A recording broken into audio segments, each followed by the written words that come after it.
ba use ng cellphone? Marunong naman. Okay. Jobet, una mong step, hanggang 3 step tayo. 1 step, 2 step, and 3 step. Gagamit mo na yung TT mo. Yung T mo, ganun lang. Para ka kasensyo nga. Kahit hindi ka nakapagtapos sana, dapat alam mo yun. So yan, good morning. May nag-comment kasi dito. Nag-comment. Ang comment ni Jopet Baldivino. Ayan, Jopet Baldivino, ang comment mo, paano po ba gamitin ang team mo? May kachat ako. Kayo na nga alam magbasa. Ayan, ayan sa stolen ko. Kayo nga magbasa. Basahin mo nga Ropor.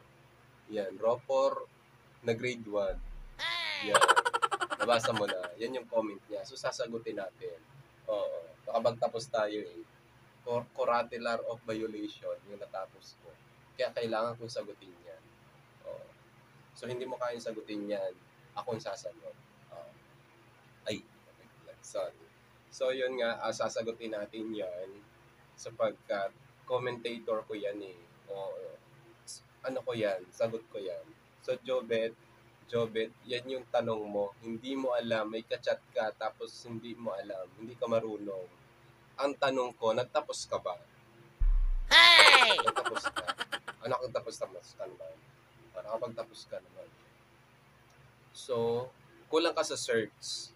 Yun ang kulang sa'yo. Kulang ka sa search.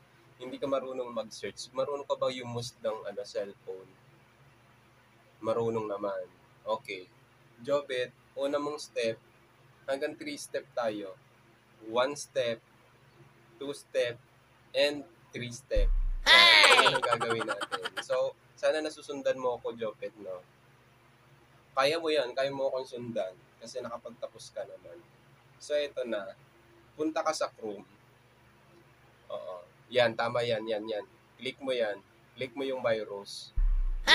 Tapos search mo Lexcelor Ati. Ati Lexcelor. Yan. Sa Chrome. And then,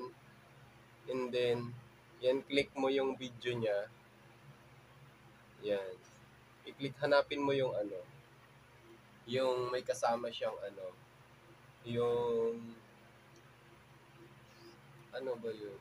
Wait lang. Ang hirap kasi mag-tutorial na parang ako yung parang ako pa ang mali ngayon. Hindi man ganun, Jopet. Hindi man ganun. Dapat marunong kang umintindi. Kahit Ropor ka, dapat marunong kang umintindi. Hindi man ako yung mali, B. Hindi ako yung mali. Ropor ka nga eh. Kinokorek nga kita eh. Wait lang. Paano nga ba yun? Wait lang, Jopet ha. Ako'y nakapagtapos. Wait lang. Ayan, nakita mo na yung video. Ganyan gamitin ang Timo. TT mo. Yan. Okay na. Nasusundan mo na. I-click mo yan. Yung kasama ni Ate Lexcelor. Panuorin mo yung video niya. May lalabas dyan na link. Paglamas ng link na yun, i-click mo. Sabay comment mo. Yun, magagamit mo na yung TT mo. Yung T mo, ganun lang. Para makasensyo nga. Kahit hindi ka nakapagtapos sana, dapat alam mo yun. Okay na. I-comment mo na lang ulit kung hindi pa okay. Okay, nasagot ko na, naintindihan mo na. Walang bumabagabag sa isip mo. Tapusin mo yung video. Yung video na yan nila Ate Lexcelor, 3 days and 1 month and 32 seconds. Okay. 3 days, ulitin ko, 3 days and 1 month and 32 seconds. Tapusin mo yan ha. Nadyan yung link. Hindi man makikita kundi nasa gitna yung link na yan eh. Parang ads. Wala pa akong ads, Jopet. Wala pa akong ads. Tuloy mo lang yan. Okay, naintindihan mo. Nasusundan mo ako. O kung ganun man, tapusin mo din, mag-comment ka ulit. Okay? Okay, papalo na lang. Nakabobo kasi ang puta ako. Pantin na hindi ko rin nga alam yan. Okay, thank you.